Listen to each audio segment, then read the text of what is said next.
All right, we're going to look at variables on both sides day one, and what we're doing here is now looking at what happens if we get a variable on the left side and a variable on the right side. And our goal is to establish one side, doesn't matter if it's left or right, but one side needs to be the variable side and the other side needs to be where our numbers go. So to kind of get us rolling, what I would do first is get rid of the variable that has the smaller number in front of it. So this has 8 and this has 1. Let's get rid of the x then. So to get rid of 1x, we're going to subtract 1x. And we're going to do that from both sides. Okay? By subtracting that, that goes away here. I'm going to have 31 left on this side. And over here, 8x minus 1x will give me 7x and then plus 3. Okay? Now again, this is on both sides, right? If those were on the same side together, we just put them together. We don't get rid of anything, we just smash them together. But because they're on opposite sides of the equal sign, we have to remove one. From here now, again, it should start to feel more and more comfortable the more of these that we do. We divide, and we get x equal to 4. Okay. If you go to check this, you need to put that here. 32 plus 3 would be 35, and then you put it here. 4 plus 31 would be 35. 35, 35, we're all good. All right. Same thing over here. A lot of these are going to be kind of the same idea. I have this negative 7y. I have a 3. I'm sorry, this should be a y here. Okay?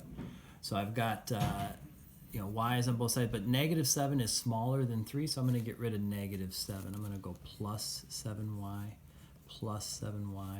Okay, this goes away.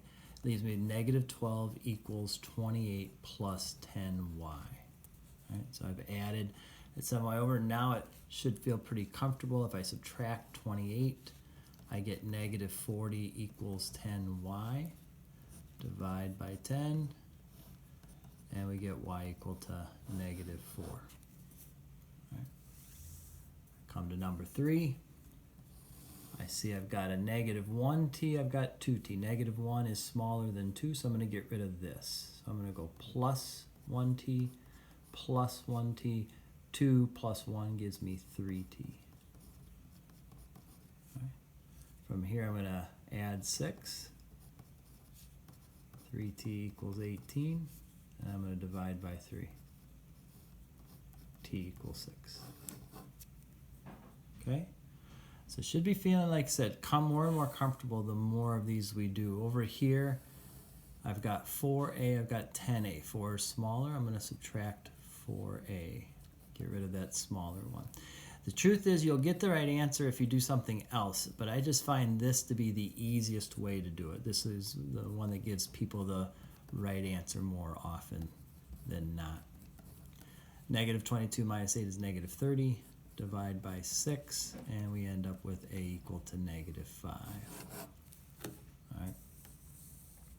This one here, we want to put these together. 3x plus 4x is 7x.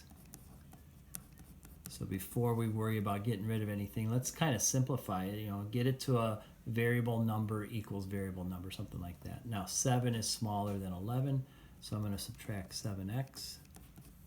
We'll get negative 10 equals 4x minus 2. Then we'll add 2. All right, and then we're going to divide by 4. All right, and you can see that we've kind of kept. At the very beginning, we put these together. There wasn't getting rid of them. We just said 3x's plus 4x's make 7x's, right?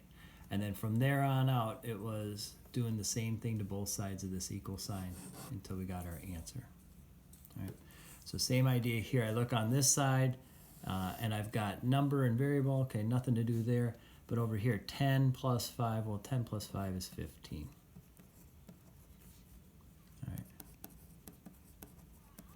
So now I've got variable number. Negative 7 is smaller than negative 2, so I'm going to get rid of that. I'm going to add 7m, add 7m. I get negative 15 equals 15 plus 5m. Then I'm going to subtract 15, get negative 30 equals 5m. All right, and then I'm going to divide by 5. And I get m equal to negative 6.